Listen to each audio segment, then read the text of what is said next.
Lesson Plan 6 is going to be a departure from the topics that we've covered up to this point. We've spent a lot of time talking about columns, and we're now going to transition into a discussion of bending members, or beams. Another word for that is flexural members. And our discussion about beams is going to be divided into 3 different lesson plans, of which this is the first. One of the first things I want to get out of the way is to make sure we're all on the same page with what I mean when I say a flexural member or a beam. And I've sketched a very simple schematic, or included a sketch here of a very simple schematic of a flexural member. And one thing that we note about this beam is it's being loaded perpendicular to its longitudinal axis. So here's the longitudinal axis. The load is being applied perpendicular to that. And the effect of that is that the primary stresses that are being induced in this section are bending stresses. And that's really the fundamental basis for our definition of a beam. A beam is just a structural member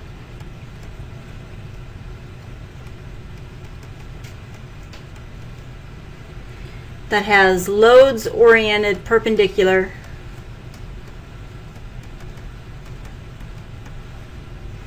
or transverse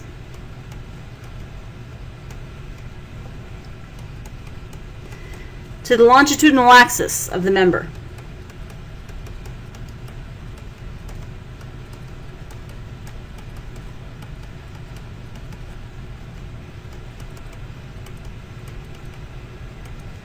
And the result of that is the primary stresses are due to bending.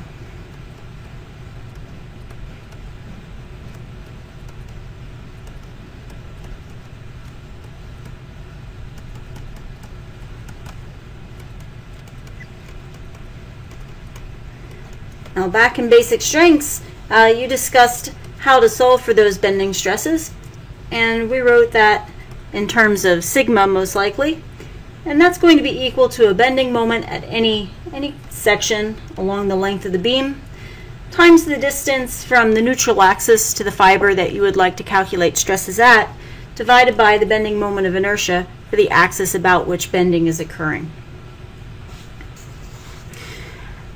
In our next few slides, I'd like to just go through some photographs to discuss a little bit more about what we mean by a beam, to get a real-world sense of what beams might look like. Beam is a really generic term meaning any member that's being placed in flexure, such that the primary stresses that member is experiencing are flexural stresses. So that might include a rolled shape or a joist. This photograph includes both. You see that we have a rolled shape being used as a beam or a girder in this direction, and then in the opposite direction we have open web joists also being used as a flexural member. Now we're going to, or maybe you already have discussed joists in lab at this point, and we're going to leave our discussion of open web joists for the lab. We're going to limit our discussion in Lesson Plan 6 to the use of rolled shapes as flexural members. So for example, we'll be looking at a beam that looks very much like this one and solving for its flexural capacity. This schematic shows a floor layout in a typical steel frame structure, and it's handy because it's gone through the process of labeling some of these elements. And you've seen diagrams like this in lab. Here the exterior element in flexure is being labeled a girder, and one of the interior flexural members is being labeled a fill beam or a filler beam. So usually on top of the fill beams, we'll see the presence of a steel deck or a concrete slab or both, and these are going to act as loads across the fill beams such that we have really distributed uniform loads across most of the fill beams, and then those fill beams frame into exterior girders as point loads. Now, one of the things we're going to spend a considerable amount of time discussing in future lesson plans are the impact of these steel decks or concrete slabs that are resting on the top flange of the fill beams. If an appropriate connection is made between the decking and the top flange of the fill beam, we can expect that steel deck to provide some lateral resistance to the top flange of the fill beam. And what that does is when the top flange is the flange resisting compressive stresses, that's going to limit the tendency of those beams to buckle. And so the presence of that steel deck and concrete slab can be very important to us in normal building structures. Here's another photograph of a steel frame structure. One thing that I think is obvious when you look at this is the aspect ratio between the beams and the columns. And it is indeed typical to see the beams have a greater depth than the columns. This aspect ratio may be a little bit skewed towards the size of the beams, but it is common for the depth of the beams to be somewhere on the order of a W21, W24, and the depth of the columns to be more on the order of a W12 or a W14. So that is somewhat typical. Again, we see the use of open web joists on the roof level of this structure, and that also is not atypical. Here's another example where we see a series of beams framing into columns that are considerably less in depth than the beams. So here's one of our beams. We also have a series of different roof beams, and it looks like purlins. And then this is the KU Structures Testing Lab over on West Campus that we went and visited. You can see here we have a series of different beams at different story heights, as well as on the roof level we have girder type beams and fill beams. And again, here's that structure. And this structure is a little atypical as compared to some of the other photographs that we looked at, in that the size of the beam is smaller relative to the size of the column. And one reason for that in this photograph is we're really not going to have floor loads framing onto these beams. These beams are really intended to be axial members. In fact, when you look at the roof beams, you see that the roof beams are going to be much closer in terms of depth to the depth of the columns. And that makes more sense because those beams are going to actually be carrying flexural stresses. Here's another photograph showing the beams, in this case resisting mostly axial loads and framing into the columns.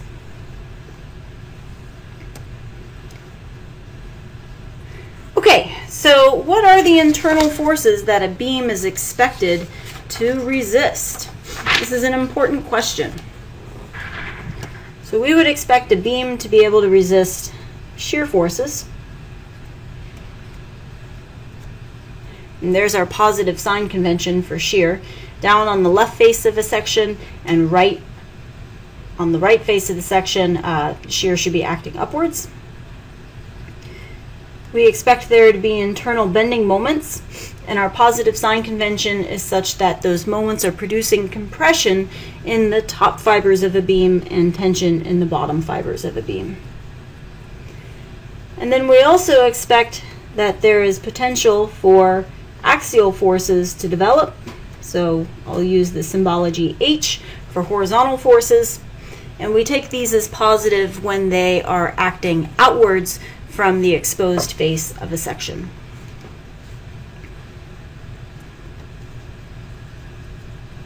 So I think it's useful at this point to brainstorm a list of the different ways that we might expect a beam to fail.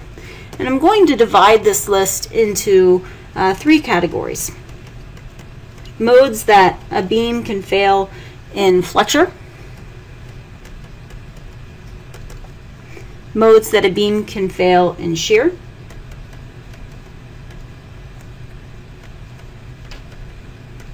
and a catch-all category called other. Now those of you who have taken or are taking a class in concrete design This list is going to be significantly different than a list like this that you might generate for concrete. And that's because concrete is often limited by failure strength of the material. And concrete is going to be very weak in terms of shear. And so we're going to see a long list under shear. That's going to be the type of mode that concrete beams are most sensitive to.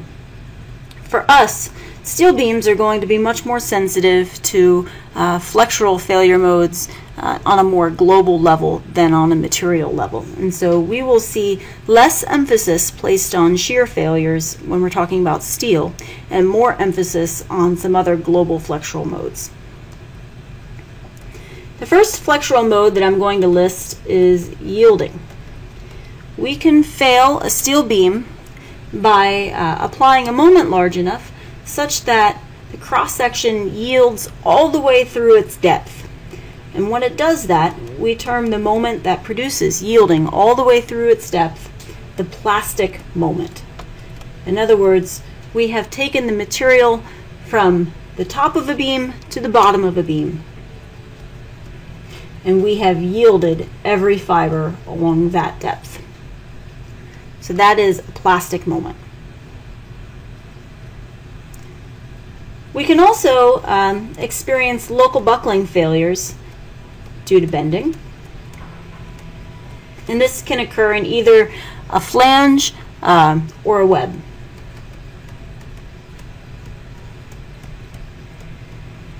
So we'll need to be able to design to resist local buckling. And then we can also see a mode of failure in which we have a combined mode of flexure and torsion. And when this combined mode occurs in bending, we call it lateral torsional buckling.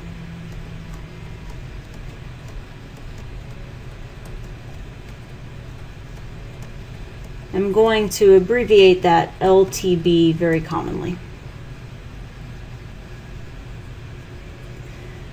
When we talk about failure modes in shear, we usually divide our conversation into shear yielding, and this is going to be our concern when we have shapes that are stocky enough such that they can actually develop the yield strength of the material. If the shape isn't very stocky and we are concerned about shear, then we're going to be checking shear buckling. And then in our other category, I'm going to add web crippling or web yielding. And the differentiation between these two limit states is based on the stockiness of the cross-section, primarily on the stockiness of the web. And these are localized failure modes. So web crippling and web yielding are going to be checked whenever we have very large concentrated forces applied over a length of the flange. And so we will talk about each of these 6 different limit states in detail over the next 3 lesson plans. The 2 that we're going to focus on in lesson plan 6 are yielding, development of the plastic moment capacity of a beam, and local buckling. We're going to talk about lateral torsional buckling in lesson plan 7, and we'll talk about shear and web crippling and web yielding in lesson plan 8.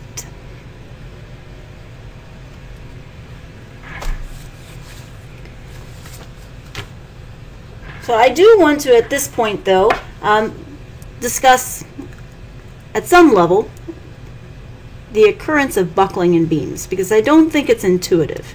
And we talk about columns, and I think it's very intuitive that a column is going to be susceptible to stability failure modes. A column is going to be susceptible to buckling. But a beam, I'm not sure that makes sense. Why wouldn't a beam just fail by yielding or by some sort of local buckling failure mode? And the reason that we have to worry about buckling in beams is that when we consider the distribution of flexural stresses along a beam's cross-section, so if in this figure I'm showing an I shape, and here I'm sketching a cross-section view. If we are in positive bending, I can expect compressive stresses at the top and tensile stresses at the bottom. And that means that the whole portion of the beam above the neutral axis is in compression.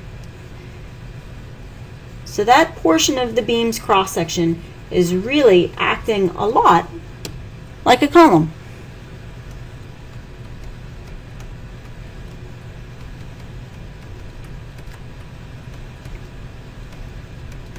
So that means the portion of a beam that is resisting compression is going to be susceptible to instability. And we have to design the beam such that we keep instabilities from occurring.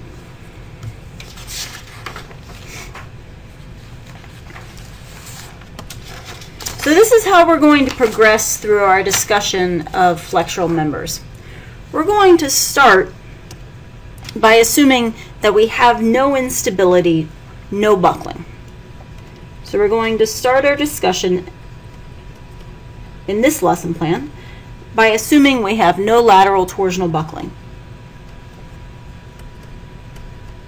And this will be true for beams that have continuous lateral support.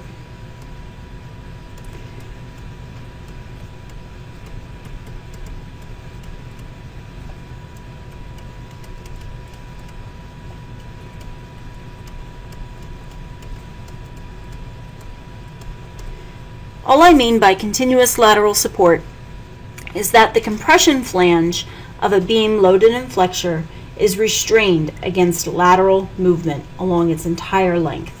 So let me see if I can sketch a little rolled shape.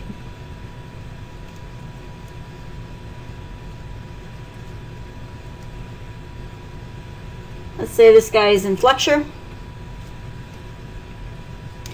If I'm assuming continuous lateral support, I'm effectively saying that I have braced the compression flange along its entire length such that that flange cannot move to the left or to the right.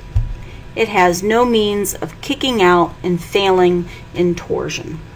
So that forces a deformation mode along pure strong axis bending in this case. Now, as we figure out some of the fundamentals for flexure, we're going to start removing that continuous lateral support, and we're going to consider what happens when we do have lateral torsional buckling.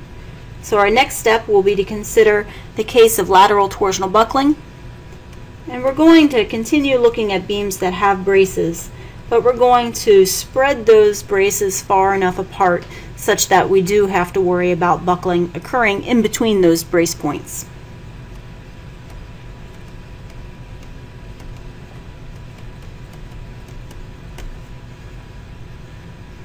And then finally, after we get all that figured out, we're going to consider beams that are susceptible to lateral torsional buckling where we have really, really long unbraced lengths between brace points. So we'll consider the case where we have no braces and very large unbraced lengths.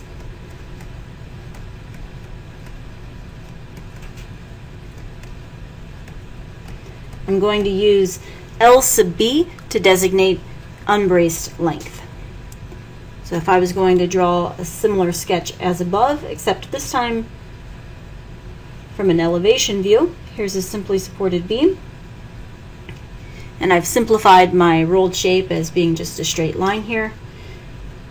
It might be the case if I have a brace acting at the far left and the far right. So if I was going to draw the top figure that way, there's my simply supported beam. I would have continuous lateral support along the entire length.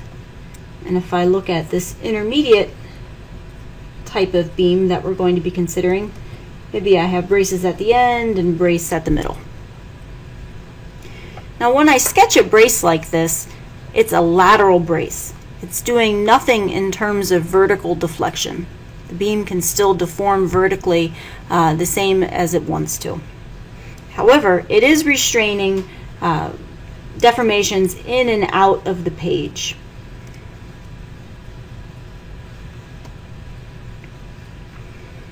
Okay, so everyone remembers the column solution space plot that we looked at a number of times. This is a similar form of presenting information as we saw for columns, except this time it's for beams. When we talk about beams, we have a couple of different limit states that can control inflexure, and we said that one of those is lateral torsional buckling and another is local buckling. Well, both of those are buckling failure modes. So we could present a solution space like this for either of those failure modes. This one is for lateral torsional buckling. So to draw this solution space, I've assumed that flange or web local buckling is not controlling the strength of the beam. And when that is the case, when flange or web local buckling is not an issue, that means we're talking about a compact cross-section. So to draw the solution space that I have sketched here, I'm talking about a compact cross-section, meaning it's not susceptible to local buckling, and yet we're looking at the range of lateral torsional buckling behavior that this beam could experience. So on the y-axis, I'm presenting moment capacity, nominal moment strength, M sub n. And this is a new way of talking about capacities. When we talk about capacities for columns, we talk about axial load capacities, and we designated that with the letter P. So our nominal capacity for a column was P sub n.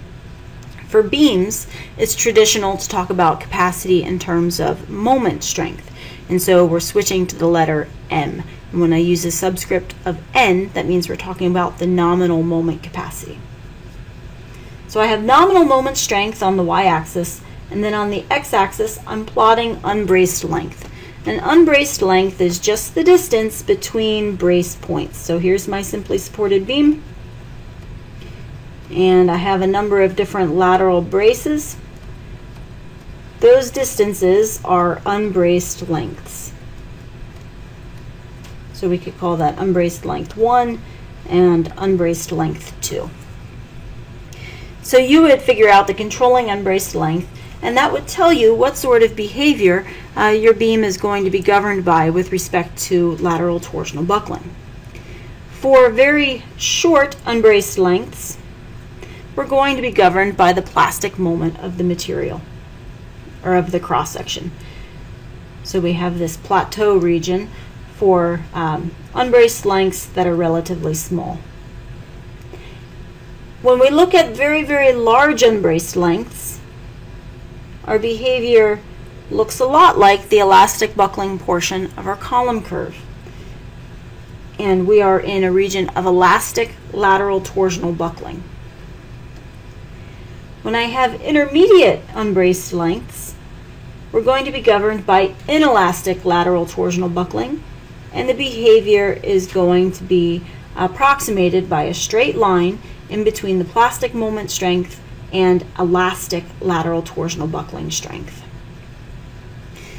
Now the values of unbraced length that these correspond to, the junction between inelastic and elastic lateral torsional buckling is going to correspond to an unbraced length L sub r, and the junction between the plastic moment strength and inelastic lateral torsional buckling is going to be defined by an unbraced length L sub p.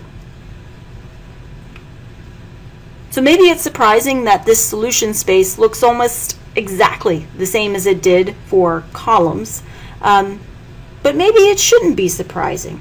Again, we talked about the fact that the portion of a beam above the neutral axis when it's in positive flexure or below the neutral axis when it's in negative flexure is going to be in compression, and that section of the beam is going to be acting a lot like a column. So it makes sense that the behavior of the beam is going to be pretty similar.